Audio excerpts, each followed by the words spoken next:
ये कलाम पसंद किया गमशाद शर मजहर खास करी हैदराबाद का कलाम पसंद किया इमरान शर रावारी का मंताल मरी सेठ इत्तफाक जी खास फरमाइश अब्दुल जवाद डोमकी कलाम पसंद किया आफाक शर जी खास फरमाइश कादिर शर जी खास फरमाइश कामरेड आमिर मंगी जी खास फरमाइश ये कलाम अमा दोस्तन जे नाम कहमें ना है वफाई कहमें ना है सच्चाई कहमें ना है वफाई कहमें ना है सच्चाई रुको कुड़ी मोहब्बतवा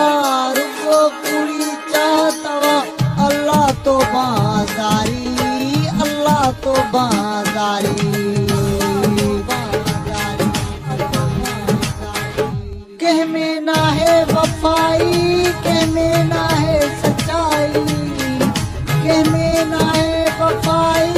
कहमें ना है सच्चाई रुको पूरी मोहब्बतवा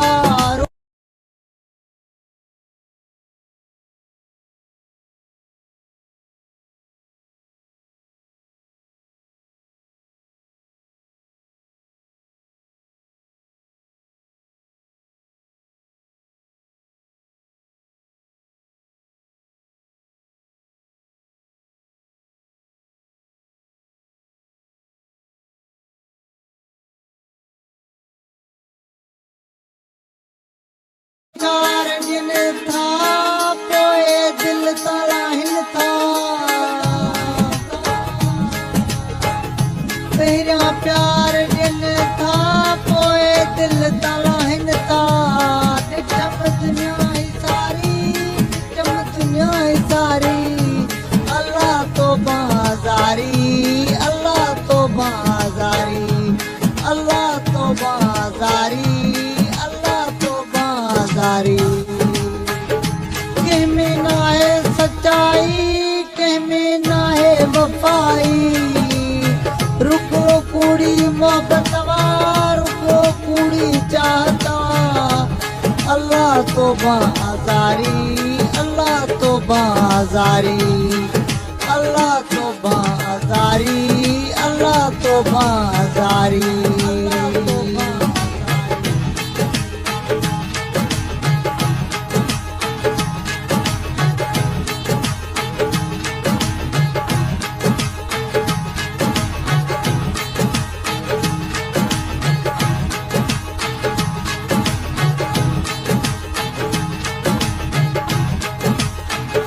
रोज मिलन पाणीदा पोए रोज रोवारीदा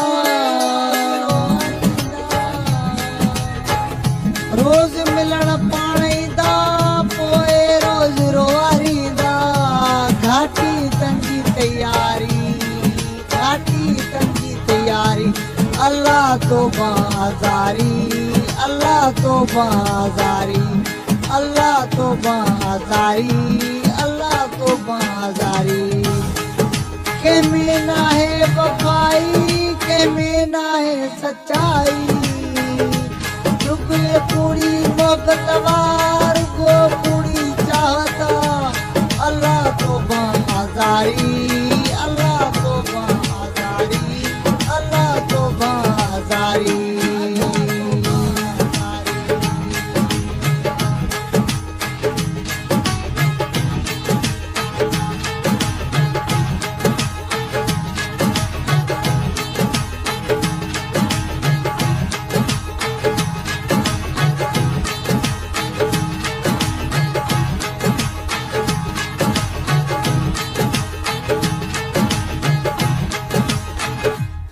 पहजी जवानी विञाई दे पहजी मिल्कत लुटाई दे पहजी जवानी विञाई दे पहजी मिल्कत लुटाई दे रख न के साथ तू यारी रख न के साथ तू यारी अल्लाह तो बाजारी अल्लाह तो बाजारी अल्लाह तो बाजारी कहमें ना है वफाई कहमें ना है सच्चाई रुको पूरी मोहब्बतवा रुको पूरी चाहतवा तौबा आजारी, अल्लाह तौबा आजारी, अल्लाह तौबा आजारी, अल्लाह तौबा आजारी, अल्लाह तौबा।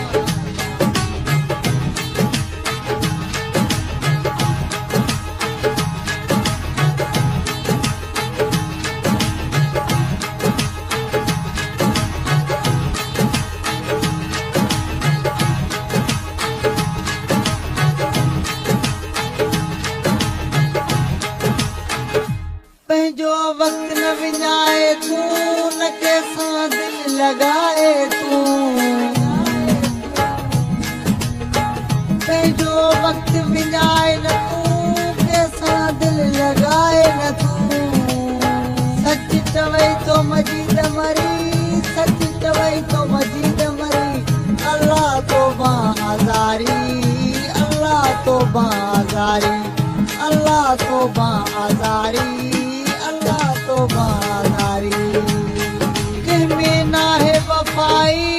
कंहिंमें ना है सच्चाई, रुको पूरी मोहब्बत वां, रुको पूरी चाहता, अल्लाह तौबा आजारी, अल्लाह तौबा आजारी, अल्लाह तौबा आजारी, अल्लाह तौबा आजारी, अल्लाह तौबा आजारी, अल्लाह तौबा आजारी, अल्लाह तौबा आजारी, अल्लाह तौबा आजारी, अल्लाह तौबा आजारी, अल्लाह तौबा आजारी, अल्लाह तौबा आजारी, अल्लाह तौबा आजारी।